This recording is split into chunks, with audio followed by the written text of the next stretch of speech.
Okay, our last escape we're going to do is a back escape, and probably the most basic back escape, but will work the majority of the time, is what you're probably going to use most of your jiu-jitsu career. So, Dustin's got my back.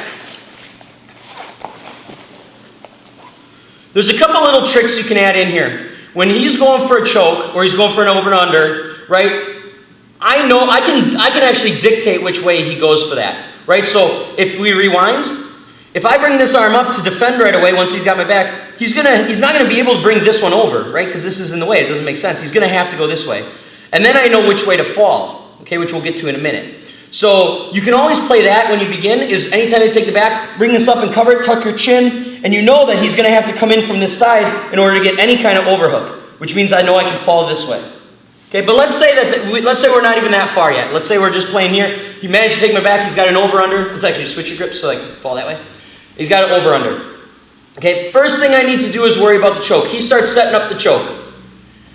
Both hands, I'm going into survival mode here. Both hands go up to his forearm. I pull down and I tuck my chin. Okay, this is going to temporarily save me. Not for good, but temporarily. Pull down, tuck my chin in.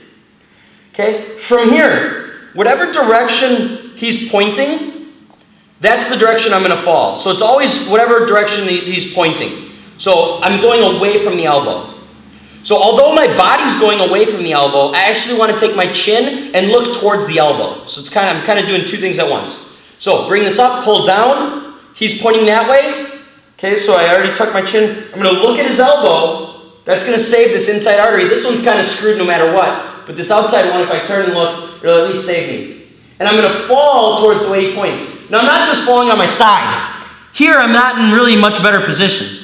Right, he could still finish the choke. He'll probably make an adjustment to a bow and arrow or something like that and still catch me.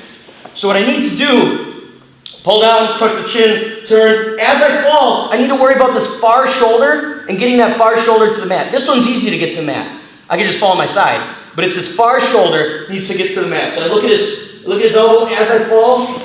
Right, I need to get this to the mat, at least to here. Now, it's going to be very, very difficult for Dustin to choke me. Right, because there's so much space here. I got my shoulder on the inside. It's going to be pretty hard for him. To finish the escape, whatever the bottom leg is, now that I'm pretty safe, I leave one arm on, but the other arm comes down and pushes this bottom hook off. And I step over it. And see, I step pretty close. Just like the mount escape, I keep it pretty close so this is stuck under there. And I can even put my butt on there a little bit if I want. Now, from here, experienced person's probably getting on top. I still have the opportunity to get on top myself. But what I need to do to get on top, I can't just turn into him. The big thing is I need a little space. So I'm actually going to hip away from him. Okay, so I move my hips away. Now I got a little space. That makes it easy for me to thread the needle and sit up. Okay, but worst case, if he gets on top in half guard, at least you're out of the back and you defended the back. So, one more time. Again, I could dictate which way he goes and give me a little bit of an advantage, but let's say we go worst case scenario, he goes an over-under and starts the choke, and I got to defend the choke. Both hands come up, pull down on the forearm, tuck my chin. I'm going to fall to the side that his fingers would be pointing at, as my chin turns towards the elbow. So my chin turns to my right, my body falls to my left.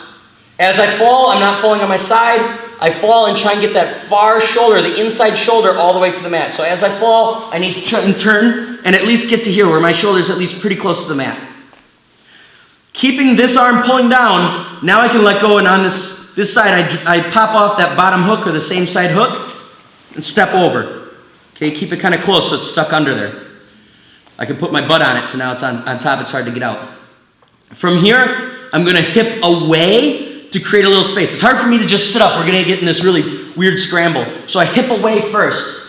Okay, now I can sit up and get on top. It's a lot easier to sit up. So that is the basic circle choke defense and back escape.